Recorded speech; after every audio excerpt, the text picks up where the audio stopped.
어제 6장 7절까지 보고요. 오늘 15절부터 보았습니다. 8절부터 14절까지 말씀은 시간상 좀 생략을 했습니다. 8절에서 14절까지 말씀도 잠깐 살펴보면 매일매일 행군을 하는데 침묵하라고 말씀을 하셨습니다. 여러분, 아침 일찍 일어나서 행군을 꾸리고 성을 한 바퀴씩 돈다고 했을 때 이 성이 결코 작은 성은 아닙니다. 1시간 이상, 2시간이 걸릴 수도 있고 3시간이 걸릴 수도 있고 그 규모를 잘 알 수가 없으니까 얼마 동안 걸어야 했는지는 모르는데 이 많은 군대가 한마디도 안 하고 그냥 걷기만 한다. 여러분, 쉬운 일일까요? 쉽지 않을까요? 사람이 모이면요, 자꾸 떠들게 돼 있어요. 어젯밤에 잘 잤느냐부터 시작해서 그죠? 오늘도 잘 될 거야 뭐 이런 것도 하고. 그런데 사람이 이렇게 말없이 돈다는 거 쉬운 일이 아닌데요. 이게 6일 동안 계속됐단 말이죠. 근데 6일 동안 진짜 조용하게 말 한마디 없이 돌아야 된다. 하다 보면 자연스럽게 뭐가 나올까요? 왜 돌아야 되지? 이렇게 가지고 이길 수 있나? 그러면서 불평불만이 쏟아져 나오기가 쉽습니다. 여러분, 그런데 광야를 지내오는 동안 가장 큰 문제가 뭐였어요? 불평불만이었잖아요. 하나님은 그걸 아주 싫어하셨어요. 그리고 그것 때문에 믿음을 잃어버리고, 그래서 하나님이 진노하셔서 이 백성들이 다 광야에서 죽었잖아요. 그러니까 이럴 때는 말 안 하는 게 최고예요. 그러니까 하나님께서 침묵하라고 했던 첫 번째 이유는 속으로 불만이 생겨도 말하지 말라는 거야. 그 불평불만을 함부로 입으로 내뱉으면 삽시간에 이 불평불만이 사람들을 다 사로잡아요. 맞아, 맞아 하면서 마음속에 감추고 있던 얘기를 다 쏟아놓는다고요. 그러면 한꺼번에 다 믿음이 사라지게 되죠.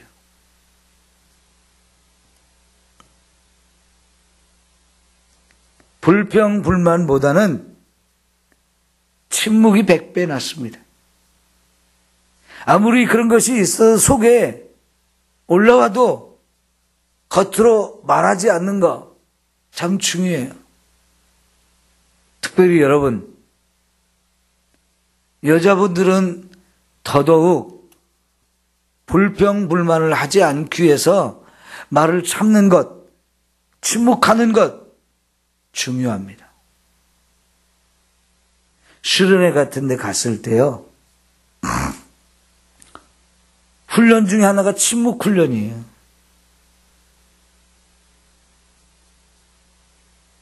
그런데 해보면 이게 왜 이렇게 힘든지요. 할 말이 참 많은 것 같은데 말을 자꾸 하고 싶은데 침묵해야 된다는 거 진짜 힘들거든요. 여러분, 특별히 캐토릭에서 수련회가 있어요. 캐토릭 수련회. 근데 캐토릭 수련회 중에 진짜 어려운 게 뭐냐면 들어가는 순간부터 끝날 때까지 말 한마디 못하게 하는 거예요. 그 침묵이에요, 침묵. 다른 거 없어요. 그냥 침묵하는 훈련이에요. 쉬울까요? 정말 어렵습니다. 근데 그런 훈련이 진짜 필요합니다. 하고 싶은 말이 여기까지 올라와도 그걸 꼭 참고 말을 안 하는 거. 이거 정말 중요한 일인데요. 여러분, 우리 각자가 스스로를 그렇게 하고 싶은 말이 있어도 이 말이 하나님께 영광이 될까? 사람에게도 기쁨을 주고 힘을 주고 용기를 주는 것일까? 이런 걸 생각하면서 그렇지 않다면 참아야 돼요.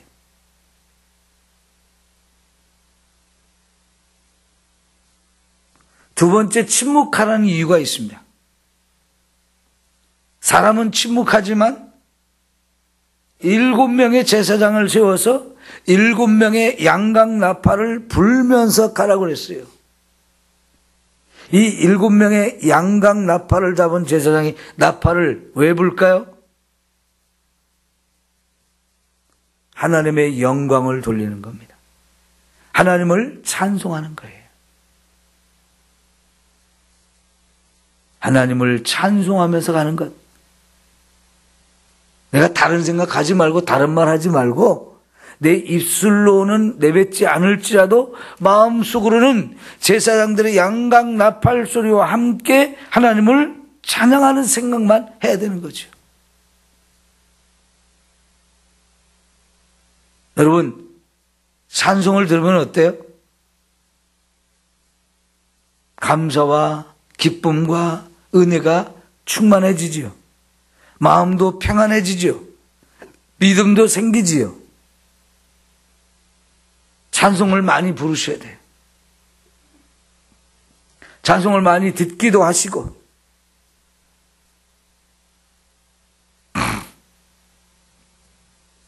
찬송을 통해서 하나님께 영광을 올려드리는 삶이 매일매일 삶 속에서 이어지기를 축원합니다. 얼마나 백성들이 발걸음이 힘이 나겠어요. 제사장들의 양각 나팔 소리에 맞추어서 착착착착 하면 얼마나 힘이 나겠어요. 그죠? 찬송이 이렇게 우리의 발걸음을 가볍게 만들고 힘이 나게 만들잖아요. 여러분, 새벽에 집에서 교회까지 올 때 여러분의 발걸음이 찬송으로 함께 가득 차보세요. 허리도 아프고 다리도 아프고 뭐 여기저기 삐걱삐걱 거려도 찬송하면서 오면 잊어버려요. 그죠? 마지막으로 침묵하는 이유가 또 하나 더 있어요. 성 안에 있는 사람들한테 두려움을 크게 주게 됩니다. 이거 백성들이요, 산보하듯이 떠들면서 막 지들끼리 떠들면서 막 이렇게 막 가잖아요. 그럼 성 안에서 지켜보고는 그 사람들이 볼 때는 저거 별거 아니네 이렇게 보일 거예요. 그런데 침묵하면서 찬송에 맞춰 착착착착 가는 그 모습, 그리고 말 한마디 하지 않는 그 모습이 오히려 그 성 안에 지켜보고 있는 사람들한테는 공포심을 더 극대화시킬 수 있는 심리전입니다. 심리전. 그러니까요, 여러분, 이 말씀을 가만히 보면요, 이 성 사람들이 겁에 질렸어요. 완전히 겁에 질렸어요.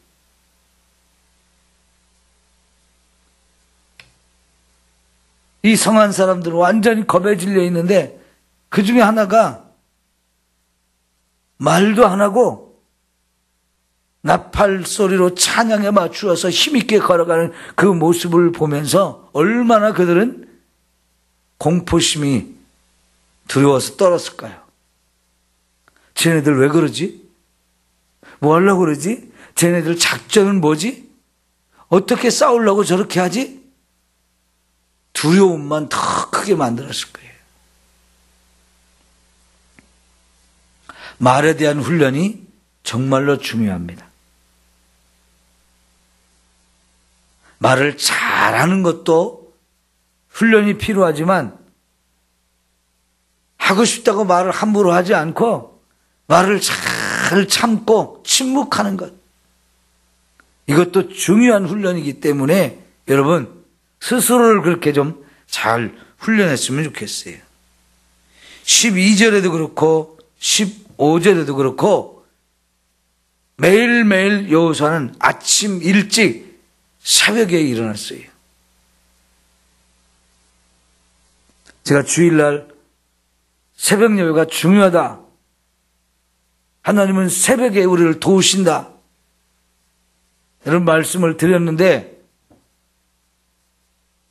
속에 경륜 끼죠. 설교가 은혜가 하나도 안 되나 봐요. 그 말씀을 들어서 그래 나도 새벽을 좀 깨우자. 이러면 얼마나 좋겠습니까? 여러분 외에는 다른 사람들은 설교 들어도 아무 반응이 없어요. 그럼 복이 아닙니다. 말씀을 들으면서 그래 나도 새벽을 좀 깨우자. 그럼 얼마나 좋을까요? 이런 마음이 생기고 결단하고 그래서 생활에 변화가 일어나는 것 얼마나 중요해요. 이런 말씀을 우리가 보고 들을 때 이 말씀이 내 심령을 꽉 찔러 쪼개는 순간이 돼야 돼요. 그래서 말씀을 통해서 내 삶이 하루하루 달라지고 변화되는 것을 내가 스스로 경험할 수 있다는 것, 그게 정말 은혜잖아요. 그냥 읽은 걸로 끝나고 들은 걸로 끝나고 목사님 다 잃어버려요. 잃어버려도 그 순간은 결단하고 그 순간 내가 달라지려고 뭔가 행동을 하게 되면 우리의 삶은 날마다 달라질 수 있어요. 2002년에 월드컵을 하면서 히딩크 감독이 했던 유명한 말이 있죠.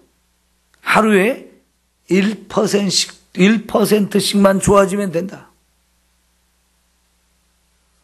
하루하루 1%인데 그게 쌓이면 100일이면 100%거든요. 1%가 작은 게 아니잖아요. 말씀이 우리를 변화시키는 힘이 있도록 믿음으로 받아야 되고 그 말씀에 내가 적극적으로 순종하려고 하는 이런 자세 너무너무 중요합니다. 자, 여러분 15절에 일곱째 날 드디어 결전의 날이 왔어요. 여기서는 새벽부터 일어났고 백성을 깨우고 그리고 준비했습니다. 자, 여러분 오늘 또 제사장을 앞세우고 양각나팔을 불면서 가야 되는데 16절 둘째 줄에 보니까 여호와께서 백성에게 이르되 외치라. 오늘은 외치라는 거예요. 때가 있습니다. 첫 번째 명령이 외치라는 거였어요. 두 번째 명령은 오늘 하나님이 이성을 우리에게 주신다. 믿음을 가지라는 거예요. 오늘이라는 거예요. 그리고 세 번째는 이 성과 그 가운데 있는 모든 것은 여호와께 온전히 바치되 그랬습니다. 바치라는 거예요. 다 바치라는 거예요. 여러분 왜 바쳐야 되나요? 이게 첫 열매입니다. 첫 열매.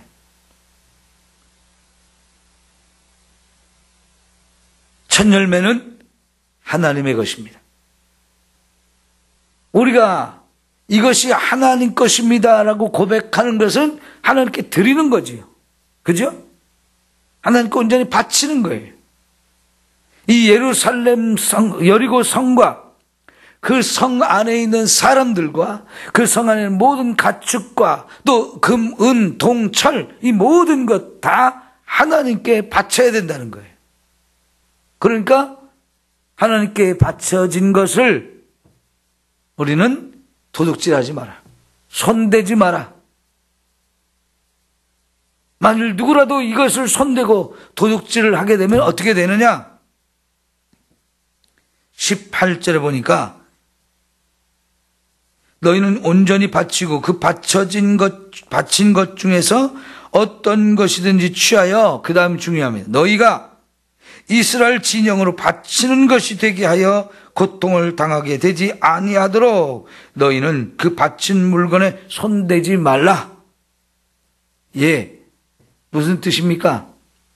하나님께 바쳐진 것 손대고 그걸 훔치고 그러면 내가 바쳐진다는 겁니다. 우리가 바쳐진다는 거예요. 여기서 바쳐진다는 게 뭐냐? 진멸당하는 거예요. 죽음을 당하는 걸 말하는 거예요. 여러분, 제물을 드릴 때 죽여서 드려요? 살아있는 채로 드려요? 죽여서 드리죠? 그러니까 하나님께 바치는 것은 죽이는 것을 말하는 겁니다. 그래서 지금 이 여리고 성에 살고 있는 사람들을 바친다. 죽인다는 뜻이, 죽여야 된다는 뜻이.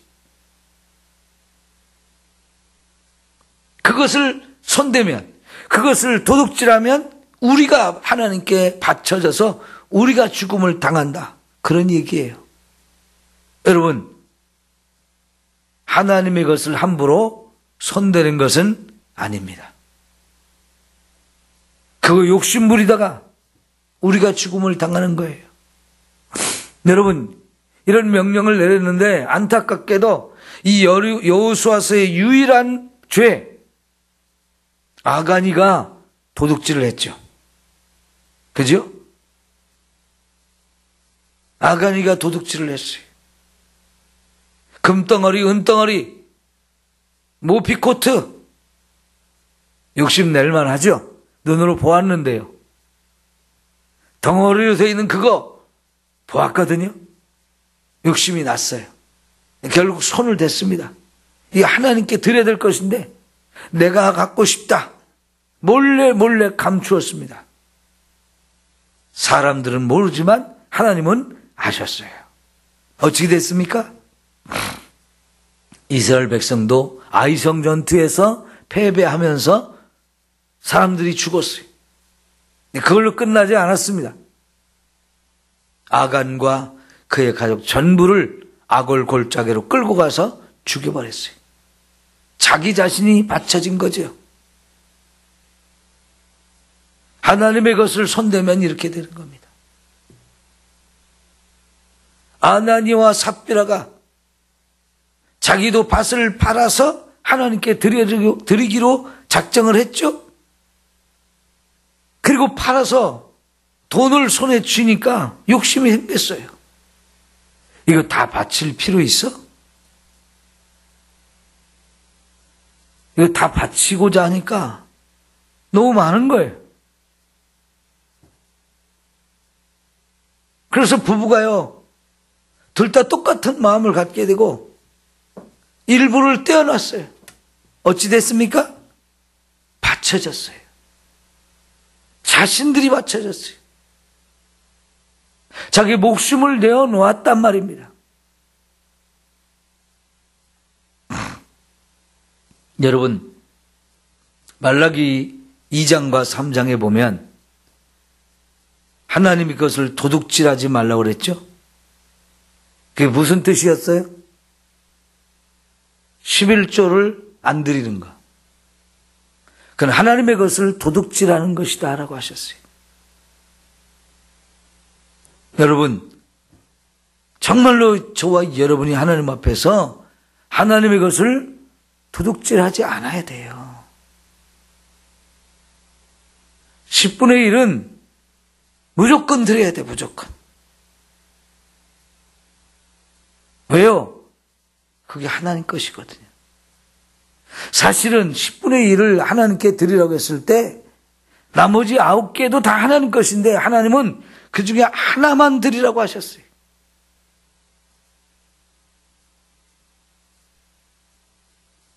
우리가 부른 찬송이 뭐예요? 오늘 부른 찬송? 매일 헌금 드릴 때만 부르는 찬송이 아니고요. 이게 평소에 불러야 되는 찬송이에요. 내게 있는 모든 것을 주께 드리는 거예요. 내게 있는 것이 내 것이 아닙니다. 하나님의 것이에요. 그 중에 10분의 1은 반드시 하나님께 드리라고 하시고 나머지 9개는 우리에게 주시면서 네가 먹고 살아라 이러면서 주셨기 때문에 그 10분의 1마저도 욕심을 부리면 이것도 내 건데 이러면 내 자신을 하나님이 가져가셔요. 여러분, 물질만 하나님에게 드리는 게 아니고 시간의 11조도 하나님께 드려야죠. 그게 주일 성수입니다. 주일 성수를 안 하는 거. 왜 그렇게 목사님들이 11조와 주일 성수를 그렇게 강조하는지 아시겠죠? 하나님께 바쳐야 할 것이기 때문에 그렇습니다. 이 하나님께 바친다는 이 단어가 헤렘이라고 그랬어요. 헤렘. 거룩하게 구별하라는 겁니다. 그래서 거룩하게 하나님께 드리라는 거예요. 이 전쟁은 헤렘이에요. 헤렘. 하나님께 바치기 위한 전쟁, 거룩한 전쟁. 그랬죠? 이 땅이 거룩한 땅이니까 신을 벗으라고. 왜냐하면 이 땅이 거룩하다는 걸 느끼게 하려고. 이 땅에 지금 우리가 들어왔는데 이제부터 이 땅을 거룩하게 만드는 영적 전쟁을 통해서 하나님을 대적하는 자, 죄로 가득한 이 땅을 죄를 몰아내고 하나님 나라를 세워가는 것, 그게 헤렘이라고 했어요. 헤렘. 거룩한 것을 거룩하게 지킬 수 있는 사람이 되어야 되지, 거룩한 걸 짓밟는 사람이 되어지면 내 자신이 하나님께 바쳐지게 됩니다. 이거 무서운 거죠. 자, 그리고 17절에 보면 중간에 이거 바치되 다 죽여갖고 바치되 거기서 라합과 그의 가족은 다 살려라 그랬습니다. 왜요? 이 사람들은 구원받은 사람들이기 때문에. 모두가 죽는 가운데도 하나님이 살리는 사람은 살려야 돼요. 이 사람은 죽을 사람이 아닌 거예요. 여러분, 주님의 재림의 날이 이와 같을 겁니다. 주님의 재림의 날에 그 전에 천사들을 보내서 손목과 이마에 인을 친다 그랬어요. 왜요? 죽음의 천사들이 왔을 때 그 인을 보고 이 사람은 구원받은 사람이네, 하나님의 백성이네, 딱 인을 보고 구원하기 위해서 모든 것을 다 멸망시키고 죽이고 불에 태울 때 거기서 살아남을 수 있는 사람, 인 맞은 사람이에요. 여러분, 인 맞은 사람들은 다른 선신을 섬기지 않고 오직 예수 그리스도의 이 믿음에 자기의 목숨을 걸고 산 사람들. 여러분, 예수님 재림 전에는 무서운 환란이 있을 거라고 그랬어요. 그런 환란 가운데서 끝까지 믿음을 변치 않고 믿음을 지키며 나가는 사람들, 이 사람들을 하나님이 인을 치고 죽음의 천사를 내보내서 이 땅에 수많은 사람 다 진멸시킬 때 인을 맞은 사람들은 하나님이 구원하실 거예요. 지금 라합이 그런 은혜를 받았어요. 무엇 때문에 라합이 이런 구원의 은혜를 받습니까? 오직 하나입니다. 믿음입니다. 여러분, 우리가 보기에는 그 여자 기생인데, 창녀인데, 그의 가족도 다 그렇게 먹고 살았는데 이것만 첫 번째 볼 거예요. 그런데요, 여러분, 예수를 믿는 순간 그 모든 죄 다 씻어주시고 구원의 은혜를 베푸시는 거지요. 하나님의 눈에도 저와 여러분을 볼 때는 얼마나 더럽고 추악한 것이 많이 보이겠습니까? 우리가 지은 죄들이 덕지덕지 붙어 있는데, 그런데 예수를 믿는 순간 그 모든 죄를 다 씻어주시고, 네가 예수를 믿는다, 그거 하나만 보시고 우리를 구원해 주시는 거예요. 사람의 외모, 가진 것, 그 사람의 권세, 아무 문제가 아닙니다. 그까짓 건 아무런 도움도 되지 않고 힘도 되지 않아요. 오직 하나님 보내신 구원자 예수 그리스도를 믿는 것, 이거 외에는 다른 것으로 우리를 구원하지 않죠. 결국 라합과 그의 가족은 여리고성 사람들이 다 멸망을 당하는 중에 구원을 받은 유일한 가정이 됐어요. 주 예수를 믿으라. 그러면 너와 내 집이 구원을 얻으리라 했던 그 말씀에 기가 막히게 탁 라합이 믿음을 가지고 자기 가족 전부를 살렸어요.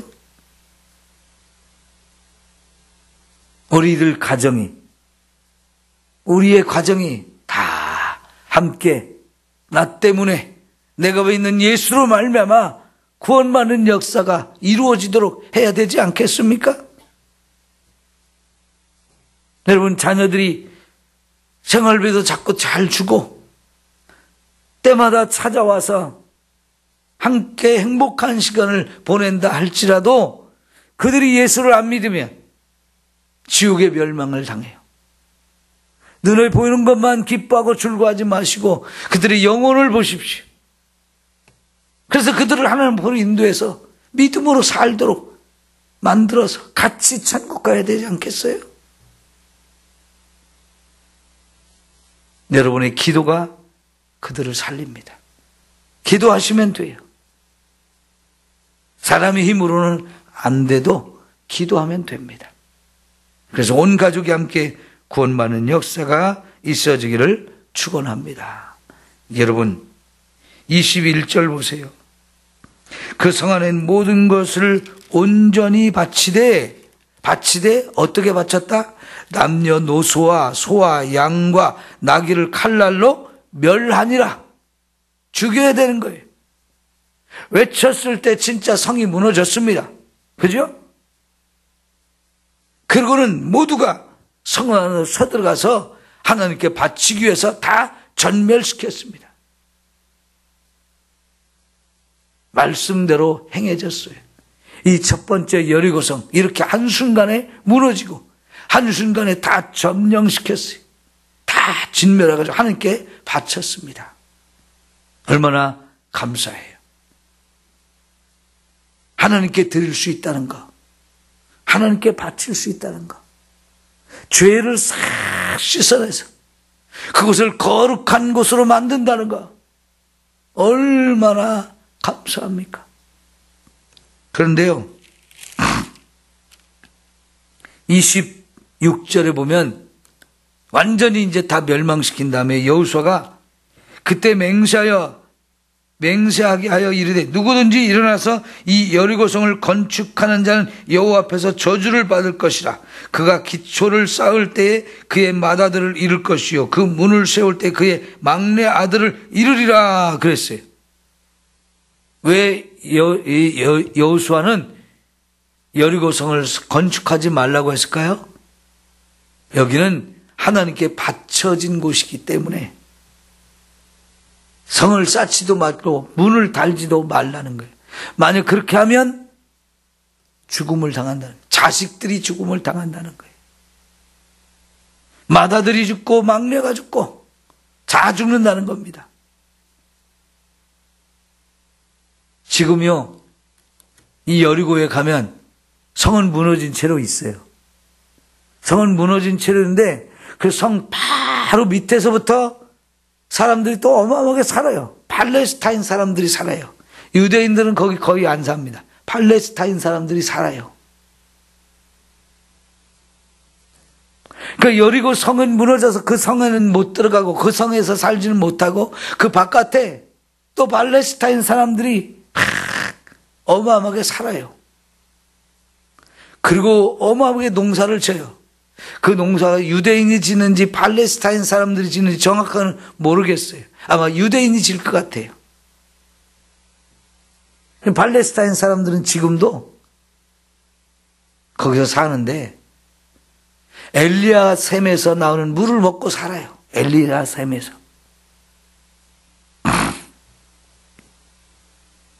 바쳐진 것을 사람이 함부로 하려고 하면 거기 복이 없습니다. 하나님께 바쳐진 11조를 내가 취한다고?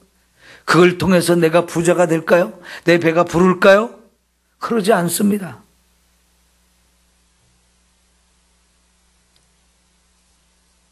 이재명 대통령이 돼서 전 국민한테 돈을 나눠준다고 하는데 두고 보면 알겠죠. 다 받을 텐데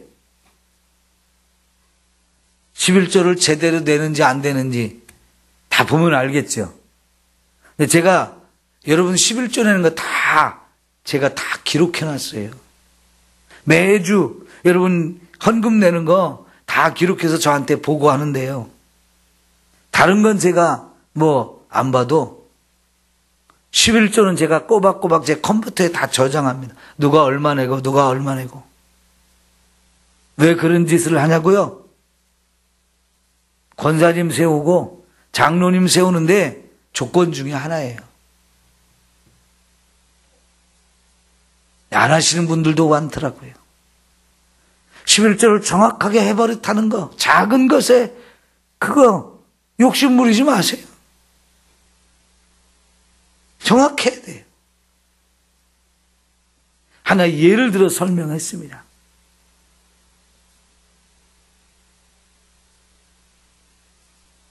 믿음으로 온전히 서시고 하나님을 기쁘게 하면 그것이 최고의 복이고, 내가 욕심부려서 갖는 것보다 하나님이 내게 주셔서 갖는 게 최고의 축복이에요. 그건 하나님이 달라고 하지 않아요. 가져가지도 않으셔요. 하나님이 주신 것에 감사하며 그것을 누리며 사는 저와 여러분이 되기를 축원합니다. 기도합시다.